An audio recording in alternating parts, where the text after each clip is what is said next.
Samantha Hayes was a woman who wore success like a well-tailored suit. At 38, she had clawed her way to the top of one of the city's most influential tech companies.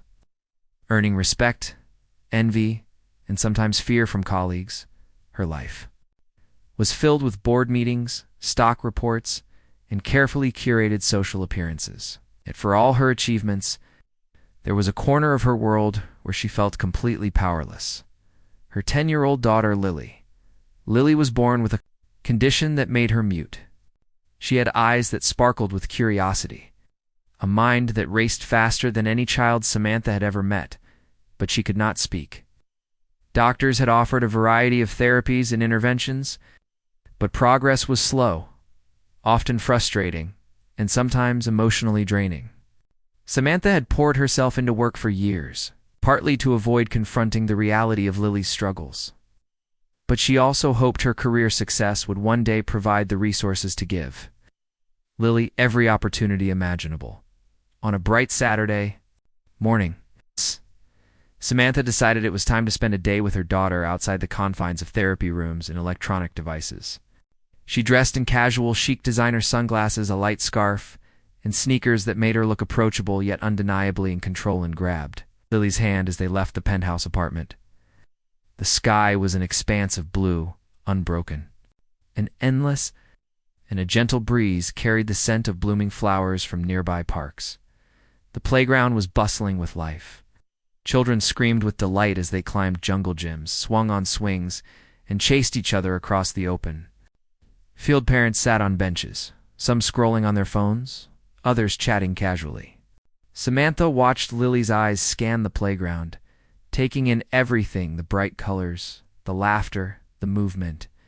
Her heart ached with a mixture of pride and sorrow. Lily loved being around other children, but the invisible barrier of her silence made social interaction difficult. Samantha guided Lily toward a set of swings, carefully helping her sit on one. She pushed gently, smiling as the child's eyes lit up with delight.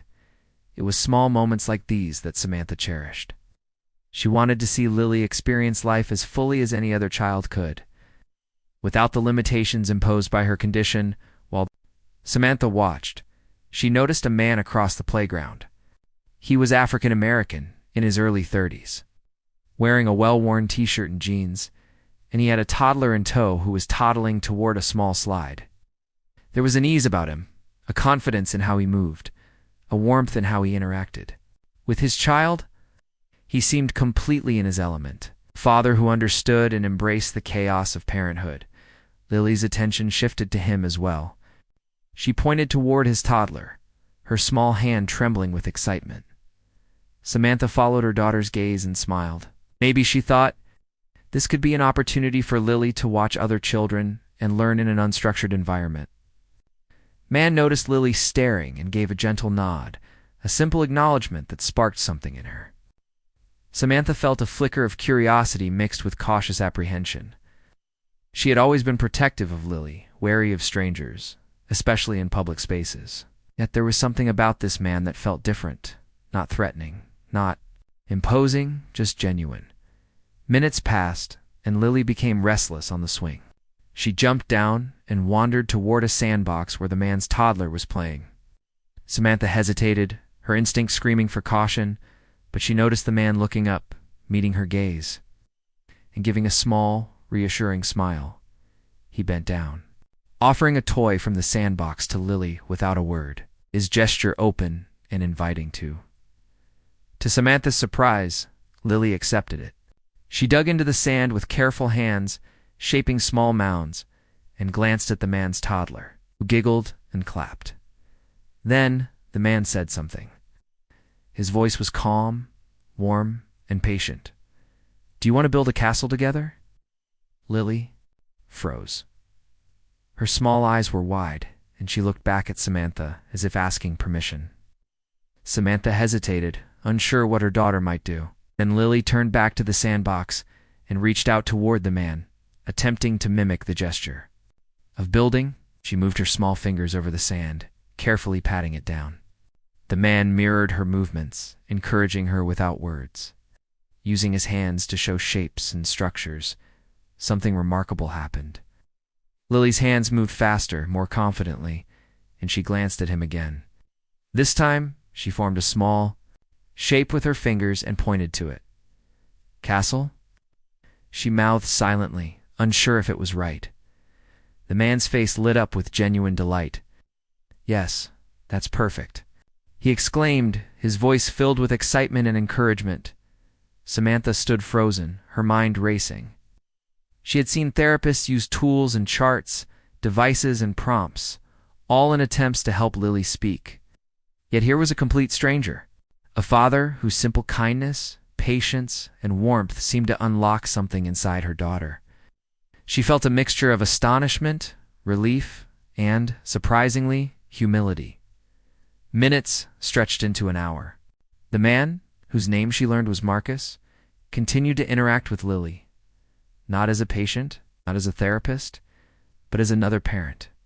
He laughed at her small jokes, mimicked her hand gestures, and offered words and phrases gently, without pressure. And then it happened.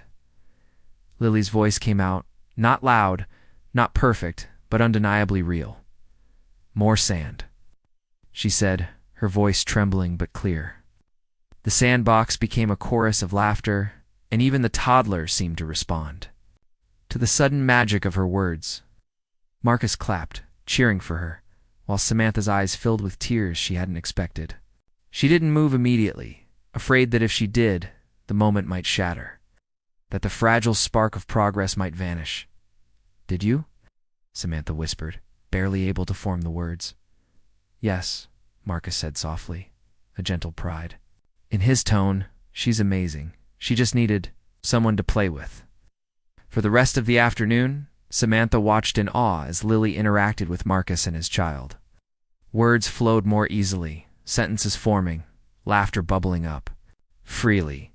There was no therapy session, no structured learning plan, just a shared experience of play, trust, and human connection. Samantha realized that in her pursuit of perfection and control, she had overlooked the simple truth that children often respond best to genuine kindness and patience, not schedules or programs.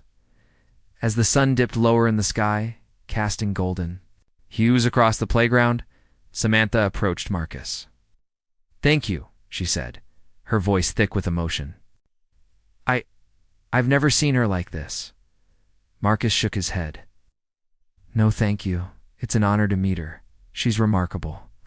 He paused and added with a smile, "And you're doing a great job too." Samantha felt a weight lift off her shoulders. She realized that her role as a mother was not just about control or achievement. It was about presence, patience, and allowing moments of genuine connection to guide her daughter's growth. She had always believed that her resources, her position, her knowledge would shape Lily's life. But today she saw that empathy, kindness, and openness could do more than any boardroom strategy ever could. On the walk home, Lily held her mother's hand, chatting excitedly about the playground, the sand, and Marcus. She laughed freely, a sound that resonated in Samantha's chest like a long-lost melody. Samantha looked down at her daughter, marveling at the small human being who had just taken her first steps into a world she had longed to fully experience.